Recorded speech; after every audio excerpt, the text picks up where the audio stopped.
Italy রোমের পার্শ্ববর্তী সামুদ্রিক ও পর্যটন স্থান অস্ট্রিয়া মুসলিম অভিবাসীদের জন্য একটি স্থায়ী মসজিদ নির্মাণে সকলের সহযোগিতার আহ্বান জানান অস্ট্রিয়া মুসলিম সেন্টার মসজিদ কর্তৃপক্ষ। অস্ট্রিয়ায় আয়োজিত ঈদুল আজহার নামাজ আদায় শেষে এই দাবি জানান প্রবাসীরা। ইটালির অস্ট্রিয়া থেকে ফিরে আমাদের প্রতিনিধি মিনহাজ হোসেনের রিপোর্টে বিস্তারিত।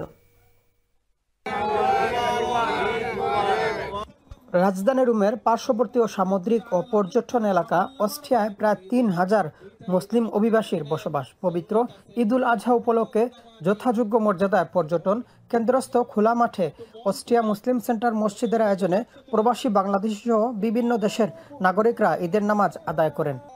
এ সময় সংক্ষিপ্ত আলোচনায় ঈদের শুভেচ্ছা সহ অস্ট্রিয়ায় স্থায়ীভাবে মসজিদ নির্মাণে ইতালি সহ ইউরোপের সকল ধর্মপ্রাণ মুসলিমদের সহযোগিতার হাত বাড়িয়ে দেওয়ার লক্ষ্যে বক্তব্য রাখেন অস্ট্রিয়া মুসলিম সেন্টার মসজিদ কমিটির সভাপতি মোহাম্মদ জিয়াউল হোসেন, সাধারণ সম্পাদক শাকিল আহমেদ, যুগ্ম সাধারণ সম্পাদক মুশাররফ হোসেন, কোষাধ্যক্ষ আলম হোসেন, উপদেষ্টা কবির হোসেন, বিশেষ অতিথি বাংলাদেশ প্রবাসী কল্যাণ পরিষদ ইতালির সাধারণ সম্পাদক আতিকুর রহমান রাসেল, বিশিষ্ট ব্যবসায়ী আসাদুজ্জামান, লিটন হোসেন সহ আরো অনেকেই।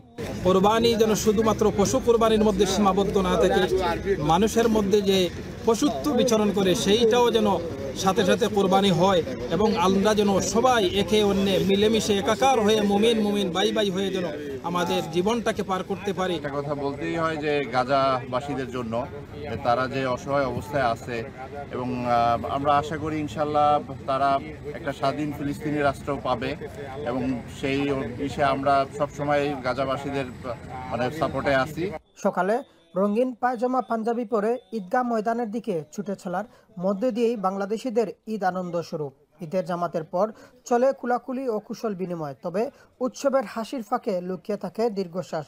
দেশের মাটির গন্ধ, মায়ের রান্না, বাবার ডাক আর শৈশবের ঈদ ফিরে পাওয়ার আকুলতা। প্রবাসীরা আমরা ফ্যামিলিয়া থাকি, কিন্তু আমাদের মা বাবা তারপর অনেকে আত্মীয় স্বজন দেশে থাকে, আমরা তাদেরকে অনেক মিস করতেছি। তাই মোটামুটি আমরা যারা বাঙালিরা আছি এখানে মোটামুটি আনন্দের সহিত আমরা ঈদ পালন করছি।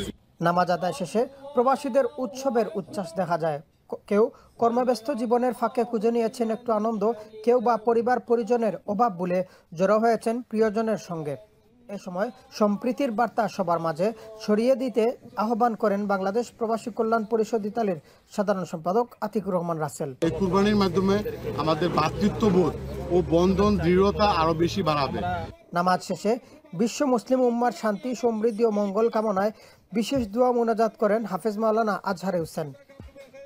অস্ট্রিয়া ছাড়াও রাজধানী রোম সহ ইতালিতে প্রায় ৩ শতাধিক স্থানে খোলা মাঠে ও মসজিদে নামাজ আদায় করেন মুসলিম অভিবাসী। ইতালির অস্ট্রিয়া থেকে ফিরে Minhaj Hossain, channel S news.